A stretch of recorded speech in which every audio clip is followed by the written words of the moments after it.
everyone, I am Sakshi Sharma from Rajasthan School of Law presenting today's topic, that is concept of gift under the Transfer of Property Act 1882. So let's begin with our today's topic. So these are the contents which we will discuss. So coming to our introduction part. So in introduction, the foundation of property law in India is still the Transfer Property Act 1882, which was passed during the British colonial era. Its provision include the idea of a gift, which is basic transaction method recognized by Act Section 122. Under the Transfer of Property Act, a gift is essentially the freely given, without any consideration, transfer of property, whether movable or immovable, from one person called the donor to another called the donee. This charitable deed stems from the donor's intention to give the donee ownership without anticipating anything in return. Certain criteria have to be satisfied for a gift to be deemed lawful. These consist of the donee accepting the gift while the donor is still alive, the donee lack of consideration, and the giver's free will to donate. The integrity and enforceability of gift transaction are ensured by such clarity and attention to legal procedures. Under the Transfer of Property Act, a gift embodies the value of charity and goodwill in the field of property law, offering a formal framework for property transfer motivating by altruism as opposed to profit. Now the definition of gift. Section 122 of the Transfer of Property Act 1882 defines a gift. In accordance with the Act, it says this: a gift is a voluntarily consideration-free transfer of specific existing movable or immovable property from one person referred to as donor to another referred to as donee, accepted by or on behalf of donee. So coming to our parties, that how much parties in this. There are two parties. First is donor. The donor, the individual who freely gives another person ownership of their property without anticipating anything in return, is known as donor.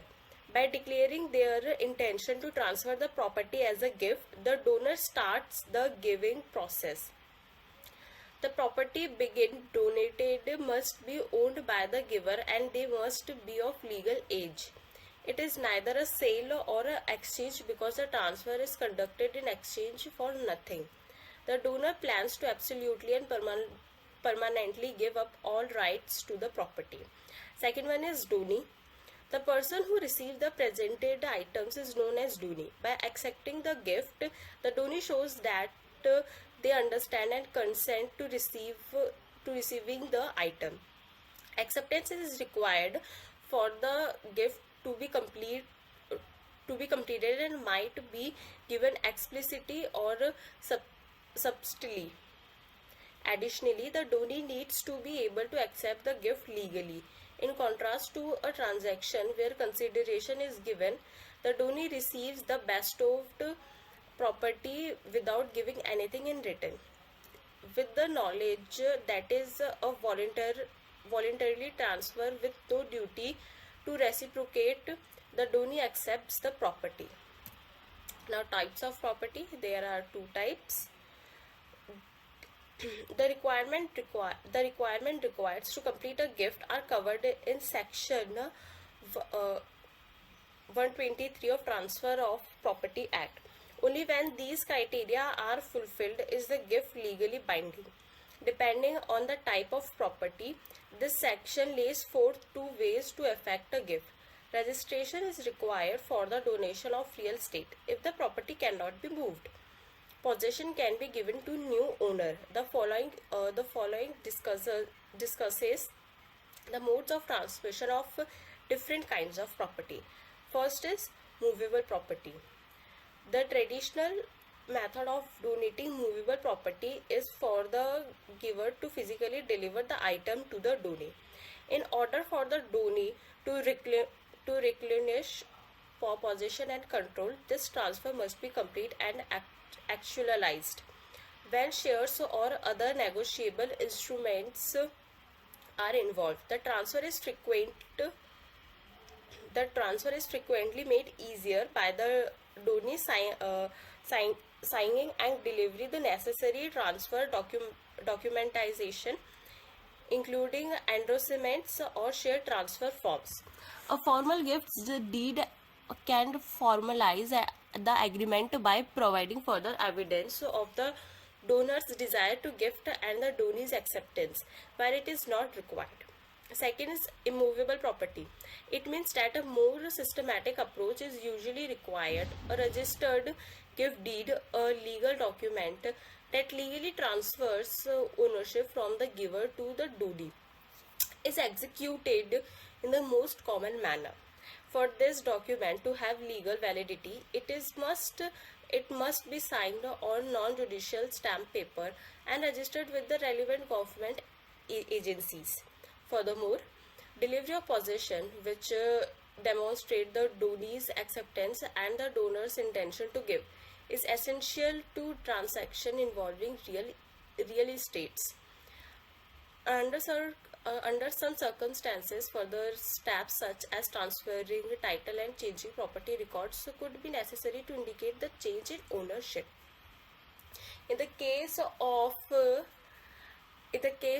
Gomti Bai versus Mattulal, it was held by the Supreme Court that in the absence of written instrument executed by the donor at attestation by two witness, registration of the instrument and acceptance thereof by the donee, the gift of immovable property is incomplete. Then there are essential elements. So first one is transfer of ownership. The property must be given to the transferee, also known as donee. Once the transferor, also known as donor, gives up all right to it, the transfer of all rights and obligation with regard to the property is implied by the transfer of absolute interest. The donor has to be the legitimate owner of the mentioned property in order to able to make such a transfer.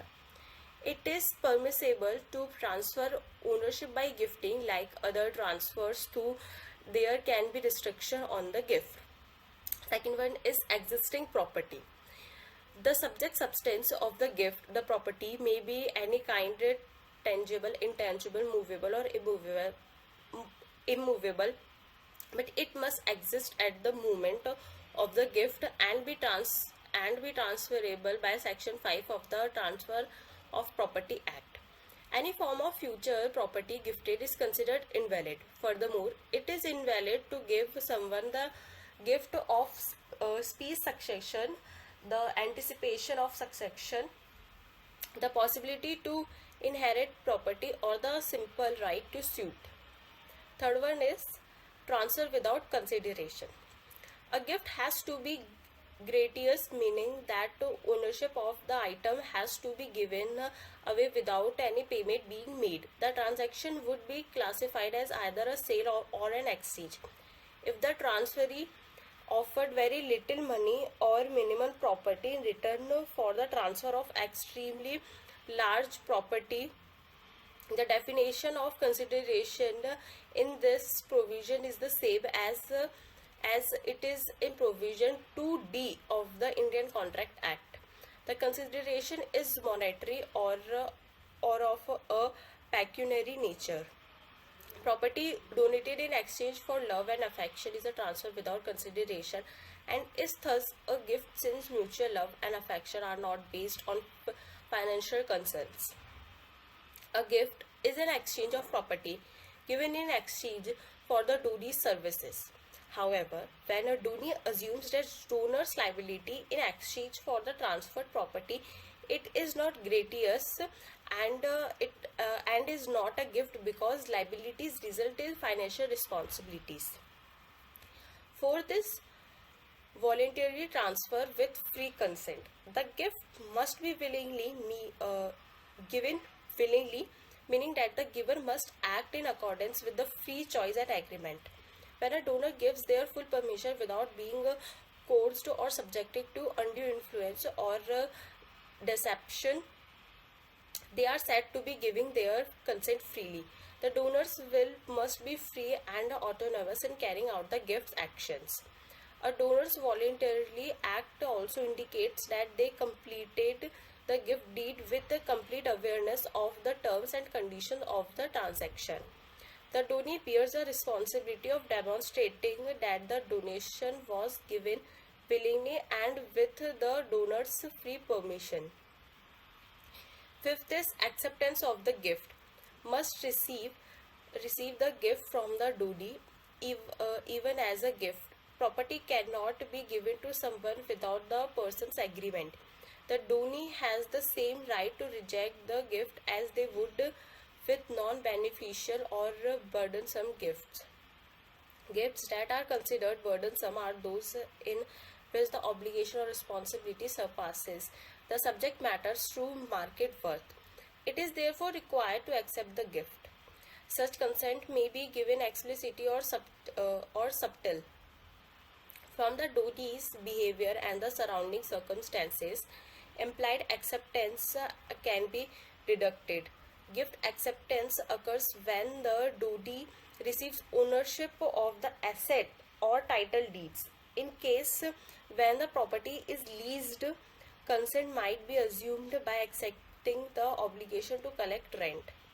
Merely having the property does not, however, imply acceptance when it is shared by the donee and the giver. Even the smallest amount of proof is adequate to demonstrate that the donee has accepted the gift when it is not burdensome.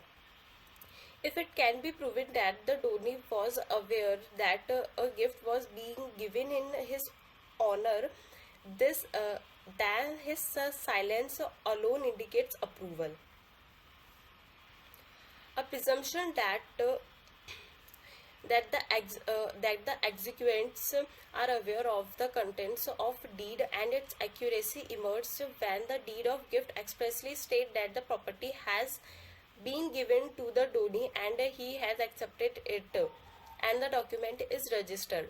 The burden of proving otherwise would be with the donor rather than the donee in cases when the assumption is combined with the deed statement that the donee was given possession of the property. A competent individual must receive the gifts on the donee's behalf if the donee is incapable of entering into a contract, such as when they are a minor or crazy. A parent accepting the gift on behalf of their children or a guardian accepting it on behalf of their ward may do so. When the minor reaches the majority, they have the option to decline the gift. If the recipient is a legal entity, the gift needs to be approved by a qualified official acting on their behalf. If a gift is intended for a god, the priest or temple management may receive it on their behalf.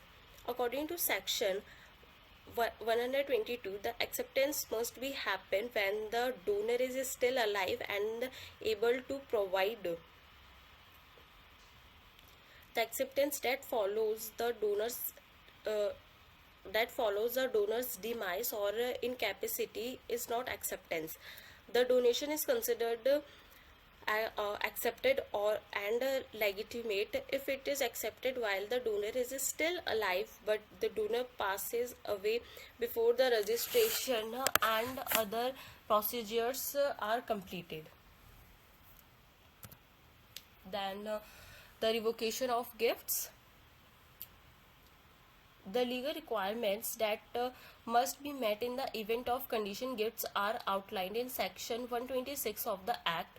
A donation made by the donor may be subjected to restrictions that allow it to be cancelled or suspended. These restrictions must abide with section 126 rules. A donation may only be withdrawn in accordance with the two procedures outlined in this section. First is revocation by mutual agreement. A gift is considered subjected to a mutual agreement upon condition when both the donor and the donee agrees that it will be suspended or cancelled upon the occurrence of an event that is independent of the donor's intent. It has to include the following necessities. First, the need has to be stated clearly. Second, the requirement has to be included in the same transaction. It might be specified in the gift deed itself or in another document that is part of same transaction. Third, a gift's revocation policy should not be determined only by the donor's wishes. Fourth, according to the legal regulations per, pertaining to conditional transfer, such as condition must be legitimate. For example, Section 10 of Transfer Property Act declares null and unlawful any condition that completely forbids the alienation of a property. Fifth, the donee and the donor must both agree on the condition. Sixth, even if all parties agree to the condition, the gift that is reversible at the donor's discretion is null and invalid. Second is revocation by rescission of the contract. A contract for a transfer must come before a gift since it is transfer. This agreement may be inferred or stated. There is no chance that the future transfer will occur if the previous contract is cancelled. Therefore, a gift may be withdrawn under Section 126 for any reason that a contract may be terminated. For instance, a contract may be voidable at the discretion of the party whose permission was gained forcibly by coercion, undue influence, fraud, or deception according to Section 19 of Indian Contract Act. Therefore, a donor may withdraw a donation if it was not given willingly, meaning that the donor's permission was acquired by fraud, undue influence, or coercion. The donor retains the right to revoke this agreement, but upon the donor's death, the donor's legal heirs may file a lawsuit to have the agreement revoked. Removing a gift due to fraud, misrepresentation, etc. has a 3-year statute of limitation from the day of donor plaintiff becomes aware of such facts. When the donor confirms the donation, either explicitly or via his action, the power to withdraw it for the reason listed above is fortified. And last is our conclusion. We will conclude our whole topic with one of the main pillar of Indian property law is the Transfer of Property Act 1882, which offers a through framework for the transfer of different kinds of property. The Act ensures clarity, validity, and enforcement by addressing the complication involved in property transfer through its provisions. A key tool for making the transfer of both movable and immovable property easier is the Transfer of Property Act 1882. It outlines the responsibilities and rights of all parties, donors, donees, sellers, and buyers in real estate transaction. The Act establishes distinction ways and processes, each with its own set of rules and formalities for transferring property, including sale, mortgage, lease, and gift.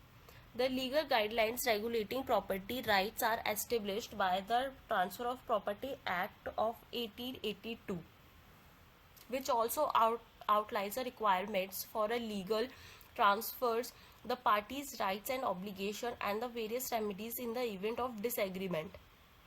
It protects property owners' right and maintains the stability of real estate transaction by offering clarity on matters like title, possession, and encumbrances. All things considered, the Transfer of Property Act 1882 is essential for controlling real estate transaction and encouraging clarity and openness in field of property law. Its continued importance emphasizes how important it is as pillar of Indian legal system that regulates property rights and transactions. Thank you.